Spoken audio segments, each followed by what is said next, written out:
Wow, I feel that brought us straight back into that throne room scene.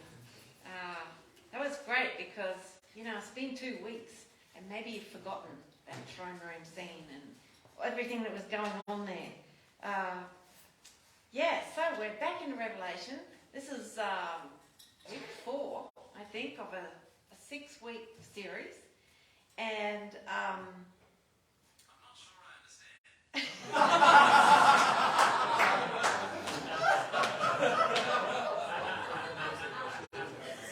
I mean, who does? Who does, really?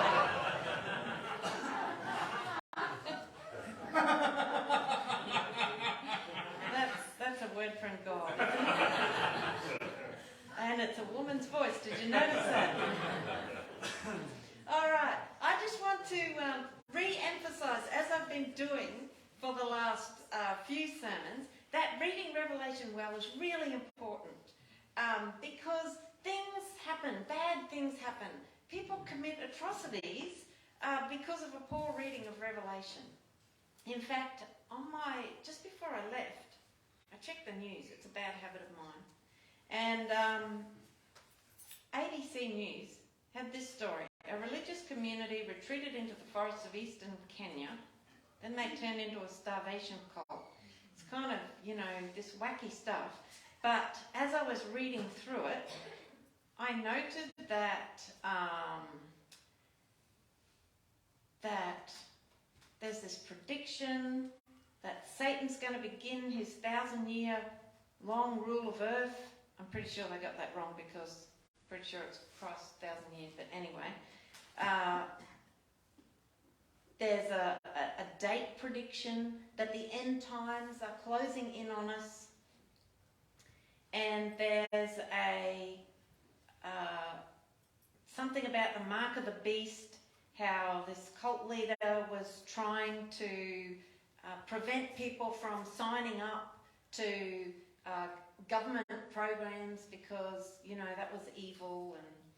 And I just read it and I thought, this is why we're doing this series. So much wacky stuff. I mean, people die. And of course, there are many factors that come into these situations. But a poor reading of Revelation is one of them. So, it's important. Remember, Revelation is really hard to understand. Why? Because we don't have that genre in our Western 21st century. The closest we've got is something like, I guess, fantasy novels or maybe political cartoons, because I think Revelation's got a lot in common with that. But you're not going to find apocalyptic literature in the airport bookstore. The first readers, though, they had no trouble understanding this because they were very familiar with it. And maybe you'll remember a few weeks ago we read a section out of 4 Ezra, which is not a book in our Bible, but it is an example of first century apocalyptic literature that was written around the same time as our biblical book of Revelation. Written around the same time as the Roman Empire being in power. I also said that Revelation is a little bit more like wandering around an art gallery than reading a novel. That there are themes that tie these different pictures together, but there's not really a plot that unfolds in a linear sequence. And that's one of the reasons for a poor reading, is not understanding that.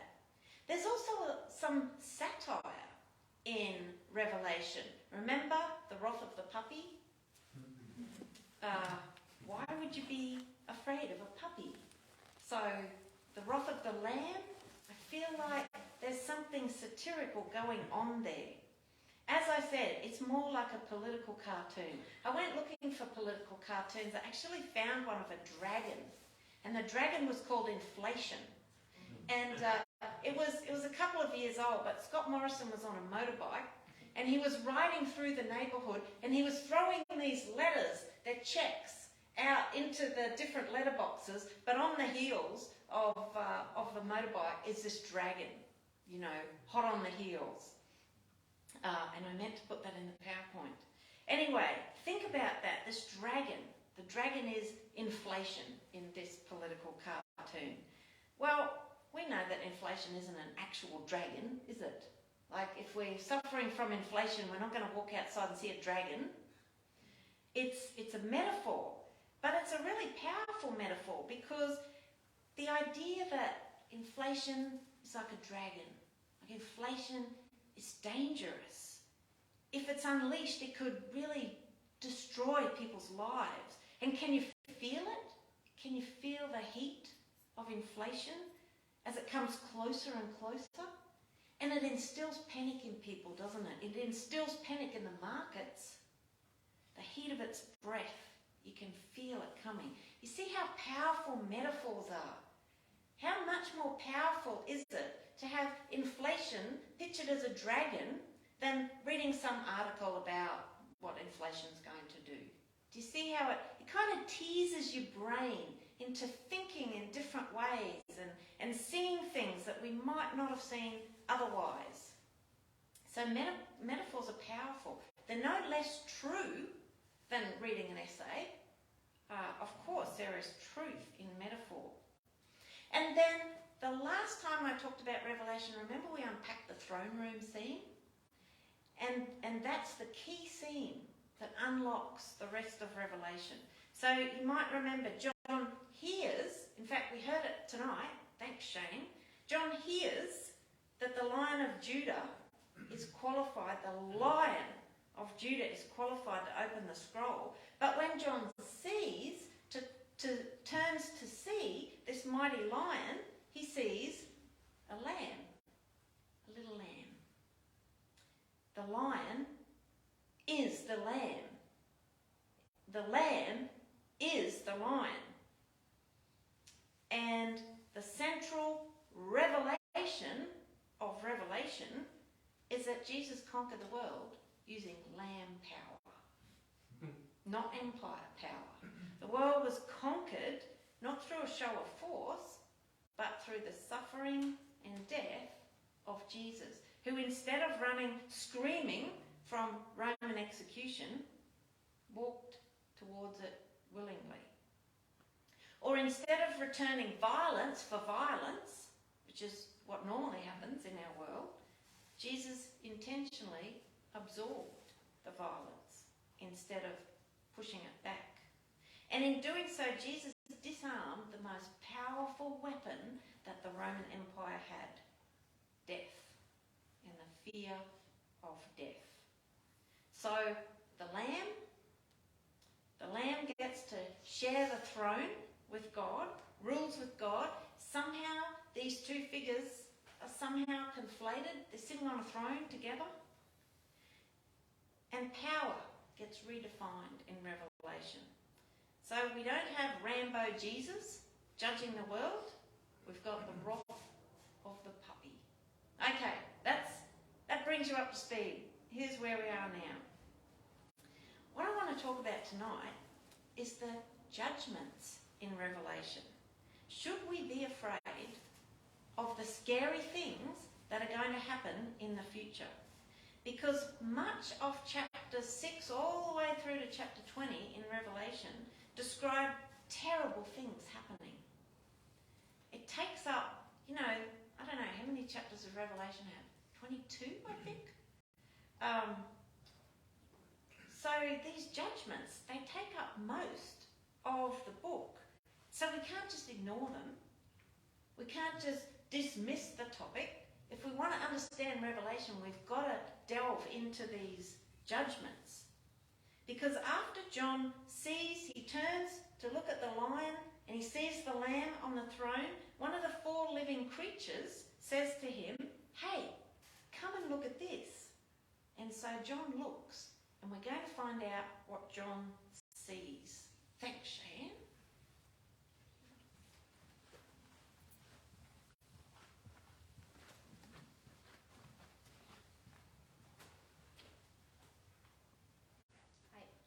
Tonight's Bible reading is Revelation chapter 6, verses 1 to 8. I watched as the Lamb opened the first of the 7 seals. Then I heard one of the 4 living creatures say in a voice like thunder, "Come." I looked, and there before me was a white horse. Its rider held a bow. and he was given a crown, and he rode out as a conqueror bent on conquest. When the Lamb opened the second seal, I heard the second living creature say, "Come." Then another horse came out, a fiery red one. Its rider was given power to take peace from the earth and to make people kill each other. To him was given a larger sword. When the Lamb opened the third seal, I heard the third living creature say, "Come." I looked, and there before me was a black horse. Its rider was holding a pair of scales in his hand. Then I heard what sounded like a voice among the 4 living creatures saying, 2 pounds of wheat for 4 days' wages, and 6 pounds of barley for a day's wages, and do not damage the oil and the wine. When the Lamb opened the 4th seal, I heard the voice of the 4th living creature say, "Come." I looked, and there before me was a pale horse. Its rider was named Death, and Hades was following close behind him. They were given power over a fourth of the earth to kill by sword, famine, and plague, and by the wild beasts of the earth. Freaky, isn't it? Remember, we talked about how Revelation is a vision, like a dream. You know, we're like, here we are, and then there's a horse, and then there's a, you know, yeah, another horse, and then another horse, and then another horse. The 4 horses of the apocalypse. The subject of many comedy movies, I think, the 4 horsemen of the apocalypse. Anyway, we're seeing over John's shoulders, right? We're seeing the 4 horsemen of the apocalypse riding out and wreaking devastation on the earth. Now, how are we supposed to understand this and all the other terrible plagues and disasters that follow in the chapters to come? Is John seeing the judgment of God unfolding at some point in the future? Is Tim LaHaye and the Left Behind series, if you're familiar with any of those, are they correct in suggesting that this is about the wicked unbelievers getting what they deserve, God wreaking vengeance on his enemies? Well, the question that must surely come into our heads is, but wait a minute, didn't we just read that throne room scene? Didn't we just read about the Lion of Judah who rules as a lamb? God ruling with lamb power? Like, how do we reconcile the lamb power of God with God sending the 4 horsemen of the apocalypse to kill people in hideous ways? That's an excellent question, isn't it?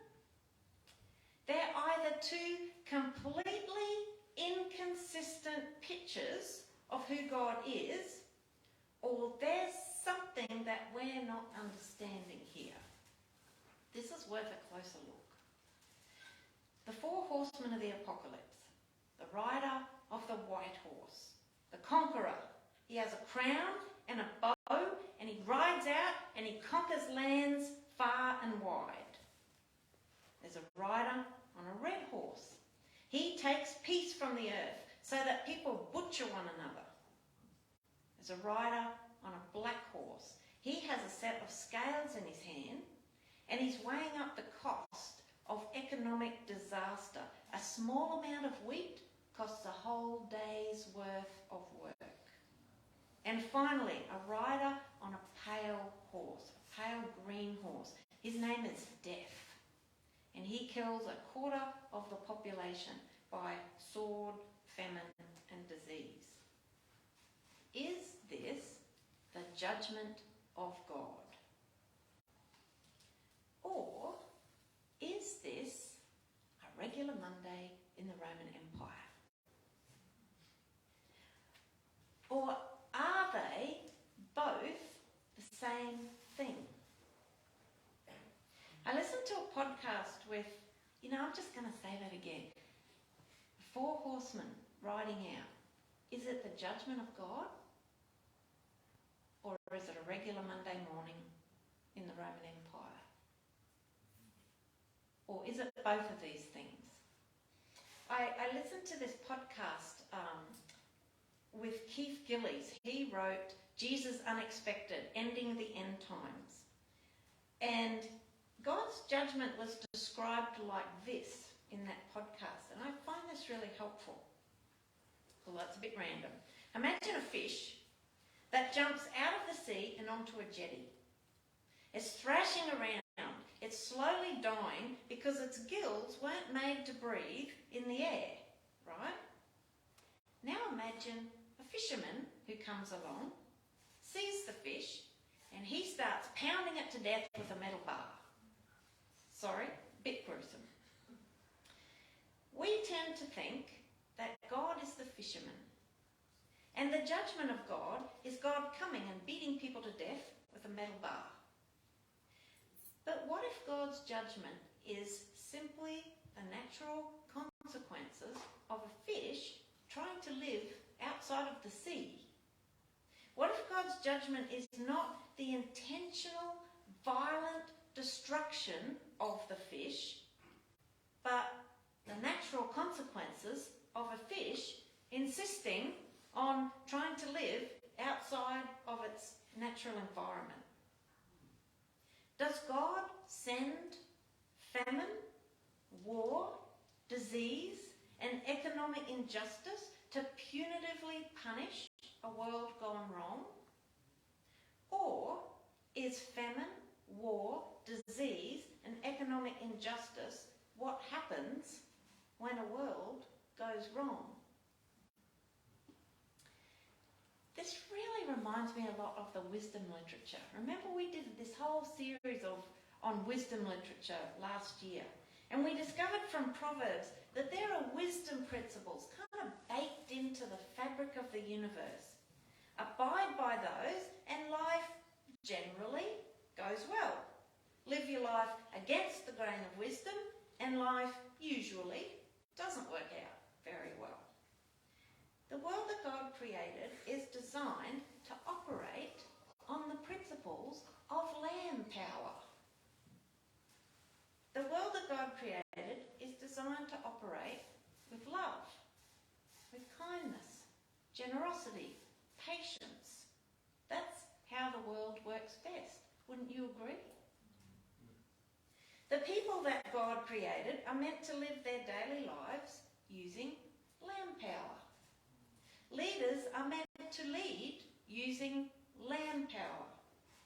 When lamb power gets replaced with empire power, bad things happen. It's inevitable. If I insist on taking more than my share of the pie, then someone won't get their share of the pie. If I twist your words and use them against you, then words become weapons instead of a means to understand each other, connect with each other. If I get my way by beating you into submission, then one day you'll rise up against me and we'll have a war on our hands, blood on our hands, instead of welcoming hands that reach out to draw others in. This is at least partially the way that Revelation portrays the judgment of God, the natural consequences of living against the grain of God's universe. So rather than being afraid of a mean God in the sky who is watching you, just waiting for you to step out of line so that they can come and beat you with a metal bar, instead be ever mindful of the inevitable consequences when people, you and me and the leaders of our world, use empire power instead of lamb power. Because what we read in the news every day is what happens when a world turns against the wisdom of its creator. So, war, famine, pestilence, death, economic injustice in the marketplace. These things are not the result of a vengeful God throwing lightning bolts from the sky. They happen when humans succumb to the temptation of empire values, empire behaviour, empire power, instead of following the Lamb. So John is watching from this heavenly situation room as these things unfold on the earth. And it's a revelation. It's a revelation of the true nature of the Roman Empire. This empire that prides itself on keeping the peace, but keeps that peace through military might and propaganda. The Roman Empire was built on brutality and religious propaganda, if you know your history. Somewhere between, estimates vary, maybe between 20 and 30% of the empire's population were slaves. Slaves, mostly people from the lands that the Romans had conquered. Slavery wasn't a moral issue, it was an economic issue. How could the empire possibly function without slavery? The concept is just nonsense. The Romans also invented the gladiatorial games, where human beings fought to the death. You seen Russell Crowe? Or they were torn apart by wild beasts for the enjoyment of the spectators. Passed as a fun thing to do on a Saturday night, I guess. The threat of crucifixion is what kept social order. It's a pretty good way of keeping social order. Swearing allegiance to the emperor, worshipping the emperor was expected by all people. It's pretty hard to question a leader when they've set themselves up as God, isn't it? And all these things, it's just a normal part of life. But you see, what's happening is that John is having a revelation. And he's realising this is not normal, this is not how things should be. After seeing how the world was designed to be ruled, he's just seen the land power, and suddenly the Roman Empire looks very abnormal. And not just the Roman Empire, because what do we care about the Roman Empire? Any empire. In fact, the word Rome is never mentioned in Revelation, even though it's very clear who the book is referring to. Instead, the name of the empire that's used is Babylon. The empire that existed long before John lived, but that empire destroyed the first Jewish temple and took all the Jewish people into exile.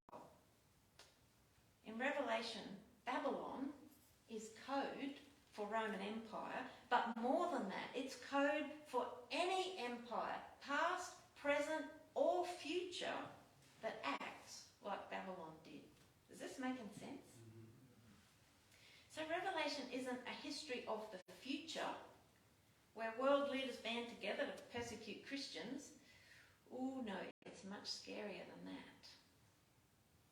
As Michael O'Gorman says, Revelation is better read as a response to ordinary empire, to the everyday evils, injustices, and misguided allegiances that are daily with us. He says Revelation is a powerful wake-up call to those who have taken for granted beliefs, commitments, and practices that should be unthinkable. I've got a friend, Cheryl. She goes to the Congo most years. She's a nurse. And she goes to train the Congolese nurses in anaesthetics. Well, she's gotten quite close to a couple of Congolese nurses, close enough that they can have some really interesting conversations about their cultural differences. One day they got onto the topic of funerals. The Congolese nurse was describing the days and days of mourning that follow someone's death. She described how family members tenderly wash the body in preparation for burial, how relatives travel for days to attend the funeral, how friends supply mounds of food to feed everyone. Everyday life stops when a loved one is mourned. And then the nurse asked, well, what happens with funerals in Australia? And Cheryl said to me, how could I tell her that we take 2 hours off from work, and we're looking at our watches if a funeral goes for more than 45 minutes. Like, how shocking would that be for the Congolese nurse to find out? How shocking would it be for her to find out that we employ somebody? We pay money to someone, a stranger, who comes and takes our loved one's body away to do, we're not really sure. And we live stream our funerals now, don't we? Because it saves a lot of time and expense. You can watch it in your lunch break. Imagine the reaction of the Congolese nurse to that idea. That conversation that Cheryl had with that nurse was an apocalypse. It was a revelation to my friend Cheryl, because she suddenly saw that the way that we do funerals in our modern Western culture, that should be unthinkable. Like, how do we get here? See, my point is not that we should rebel against the funeral industry, that we should go, picket outside funeral homes. Wouldn't suggest that. But my point is, there are so many things about our society, about our modern Western life, that we just take for granted. Beliefs, commitments, and practices that should be unthinkable.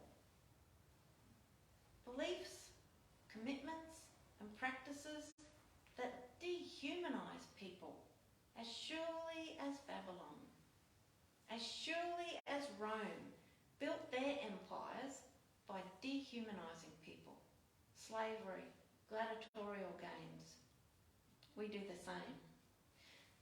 What's become normal in our world that should be unthinkable? I'd like you to think about that, especially because I wrote this list last night at about 11 o'clock, and I'm looking at it now and I'm not quite sure whether it's a good list or not. But let me throw some things out there.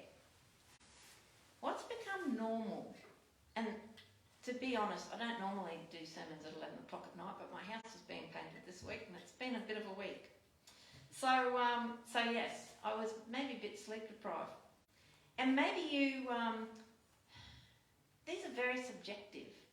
Maybe I would be very interested in what you think are unthinkable beliefs, commitments and practices.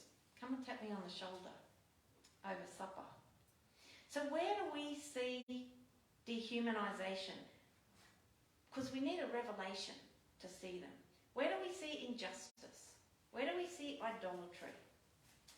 I can't claim a revelation from God. I see as dimly as anyone, but I do have questions when I read the news and when I watch life happening around me. Should aged care be an industry with shareholder profits as the basis for decisions? And how did childcare become an industry? How did disability care become an industry? I read that some rogue companies are bribing clients to switch providers with the promise of KFC meals. That's unthinkable. These are people. These aren't industries. Why are we worshipping celebrities? Why are we putting sports stars high up on pedestals and then condemning them when we discover that they've got clay feet? Why are we paying footballers more than teachers? How did our governments come to be okay with getting funding from gambling? Gambling is a huge problem. Why are we okay with the Temple of the Golden Arches luring children into a lifetime of worshipping there by offering cheap plastic toys with that burger and fries? How did we get to that? Look at how we bow down to our phones while lonely people sit next to us on trains. How did cancel culture happen? When did we lose the ability to discuss and debate ideas? When did we lose the ability to disagree well? How did we get to the point as a society talk to Siri for company. I bet you could think of a whole bunch more. At the end of long chapters in Revelation that describe the judgments that happen as a result of using dehumanizing empire power instead of land power, there's a proclamation by an angel coming down out of heaven. The angel says, this is in chapter 18, "Fallen, fallen is Babylon the Great. She has become a lair of demons, a haunt for every unclean spirit. For the nations have drunk the maddening wine of her adulteries. The merchants of the earth grew rich from her excessive luxuries." John, from his vantage point in this heavenly situation room, he can see that this empire, these empires, they can't sustain themselves with empire power forever. One day, just like that fish trying to live on the jetty, breathing air that was never meant for it, their thrashing for oxygen will end and they will surely die, implode, fail, come to an end. Babylon is fallen. It cannot stand forever. Babylon's fall is so certain that it can be announced ahead of time. But remember, the book of Revelation is written for the church to read. It's not written to Babylon. It's not written to Rome. So the announcement that Babylon is fallen, it's not a threat, and it's not a message of vengeance that's being sent to Rome. Rather, it's both a warning and a message of hope to the church, who, frankly, were having a hard time living under Rome's power. The message of hope is the world will not remain like this forever. The inevitable consequences of empire power, of empire thinking, of empire behaviour is that empires will fall. And that's a message of hope for anyone who has ever suffered under empire power. It won't always be this way. God is faithful. Land power will eventually win. Nothing is surer. Oh, but do you see how that's a warning to us as well? A warning to the church? Nothing is surer than Babylon's fall. So make sure that you are not Babylon. It's a really hard thing to live in Babylon. How do we navigate the tensions of living in this place, of being good citizens and good neighbours, of enjoying what life has to offer, but also of avoiding the temptation to become Babylon? That's tricky. Revelation has at least one answer, but you'll have to wait next week.